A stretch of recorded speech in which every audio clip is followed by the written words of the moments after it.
Hello மக்களே! அடுத்த வருஷம் வரப்போற சட்டமன்ற தேர்தலுக்காக இப்ப இருந்தே எல்லா கட்சிகளும் ரொம்ப தீவிரமா தங்களோட பிரச்சார பயணத்த ஆரம்பிச்சுட்டாங்க. இது ஒரு பக்கம்னா, இன்னொரு பக்கம் கூட்டணி குறித்த பேச்சுவார்த்தை போயிட்டுருக்கு. தேர்தல்ல ஹைலைட்டே கூட்டணி தான். கூட்டணி இல்லாம ஆட்சி அமைக்க எந்த கட்சியும் ரெடியா இல்ல. அந்த வகையில 2 முக்கிய கட்சிகள் ஒரு பெரிய கட்சியோட கூட்டணி வைக்க போறதா சொல்லியிருக்காங்க. அவங்க யாரு, எந்த கட்சியோட கூட்டணி வைக்க போறாங்கன்னு நாம இப்ப பார்க்கலாம். பாமக, தேமுதிக உள்ளிட்ட முக்கிய கட்சிகள் திமுக கூட்டணியில இணைய உள்ளதா அரசியல் விமர்சகர்கள் மத்தியில பரபரப்பான விவாதம் எழுந்திருக்கு.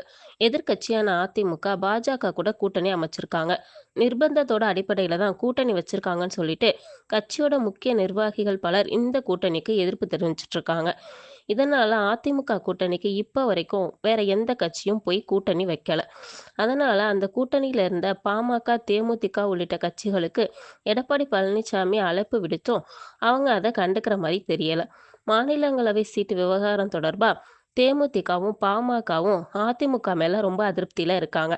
ஆனா திமுக தான் கடந்த 8 ஆண்டுகளுக்கு முன்னாடி அமைக்கப்பட்ட வெற்றி கூட்டணிய இப்ப வரைக்கும் தொடர்ந்துட்டு இருக்காங்க. திமுக கூட்டணியில உள்ள பாரம்பரியமுள்ள தேசிய கட்சியான காங்கிரஸ் ரொம்ப ஸ்ட்ராங்கா இருக்குன்னு சொல்லலாம். அடுத்ததா விசிகாவும் உறுதியா கூட்டணியில இருக்காங்க. மதிமுக, திமுக கூட்டணியில தான் இருக்குன்னு சொல்லிட்டு வைகோ உத்தரவாதம் கொடுத்திருக்காரு. கம்யூனிஸ்டுகள் கொள்கை சார்ந்து திமுக கூட தளராம பயணிச்சுட்டு இருக்காங்க. தமிழக வாழ்வுரிமை கட்சியும் இஸ்லாமிய கட்சிகளும் திமுகவை தவிர வேற எங்கேயும் கூட்டணி வைக்க போறதில்ல. இதனால வர சட்டமன்ற தேர்தல்ல வலுவான கூட்டணியோட திமுக இருக்காங்க. இந்த சூழ்நிலையில போன மாசம் லேசான உடல்நலக்குறைவு காரணமா மருத்துவமனையில சிகிச்சை பெற்று வீடு திரும்பிய முதல்வர் மு.க. ஸ்டாலினை தேமுதிக பொதுச் செயலாளர் பிரேமலதா விஜயகாந்த் பார்த்து பேசினாங்க. அவங்க மட்டும் இல்லாம பன்னீர்செல்வம், பாமக நிறுவனர் ராமதாஸ் உள்ளிட்டோரும் சந்திச்சாங்க. இவங்க 3 பேரும் முதல்வரோட உடல்நலனை விசாரிக்க வந்து சென்றதா சொல்லப்பட்டாலும், இதுக்கு பின்னாடி அரசியலை உத்து பார்க்க வேண்டியதா இருக்கு.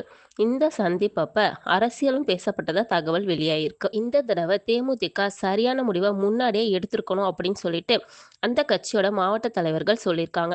அப்படி பார்த்தா திமுக கூட்டணியில தேமுதிக வருவதற்கான வாய்ப்பு அதிகமா இருக்கதா பார்க்கப்படுது. திமுக கூட்டணிய பலம் பொருந்தியதா மாற்றுறது மட்டும் இல்லாம எதிர்கூட்டணிய பலவீனமாக்கக்கூடிய நடவடிக்கையும் முதல்வர் ஸ்டாலின் ரொம்ப துல்லியமா செஞ்சுக்கிட்டு இருக்கிறதா அரசியல் விமர்சகர்கள் சொல்லிட்டு இருக்காங்க. இப்படிப்பட்ட சூழ்நிலையில அதிமுக, பாஜக கூட்டணியில ஒரு கட்சியும் சேராத நிலையில வெற்றி கூட்டணியா திமுக கூட்டணி இருக்கிறதுனால தேமுதிக, பாமக 2 கட்சிகளும் இந்த கூட்டணிக்கு வருவதற்கான வாய்ப்புகள் இருக்கதா அரசியல் விமர்சகர்கள் சொல்லிட்டு இருக்காங்க. அதிமுக கூட்டணிக்கு எடப்பாடி பழனிசாமி அழைத்தும் இன்னும் ஒரு கட்சி கூட அவங்க கூட இணையல. புதிய வரவான தாவேகா கட்சியோட தலைவர் நடிகர் விஜய் தனது தலைமையில கூட்டணி அமைக்க திட்டமிட்டிருக்காரு. திமுக கூட்டணிக்கு கூடுதலா 1 அல்லது 2 கட்சிகள் வரலாம் அப்படின்ற தகவல் வெளியாயிருக்கு. இதுல முக்கிய கட்சிகளான தேமுதிக, ராமதாஸோட பாமக இந்த 2 கட்சிகள் ஆரம்பகட்ட பேச்சுவார்த்தையில ஈடுபட்டிருக்கதாவும் திமுக கூட்டணி தலைவர்கள் மத்தியில பரபரப்பா பேச்சு எழுந்திருக்கு. இந்த தகவலை முதல்வர் மு.க. ஸ்டாலின் கூட்டணி கட்சி தலைவர்கள்ட்ட தெரிவிச்சிருக்காரு.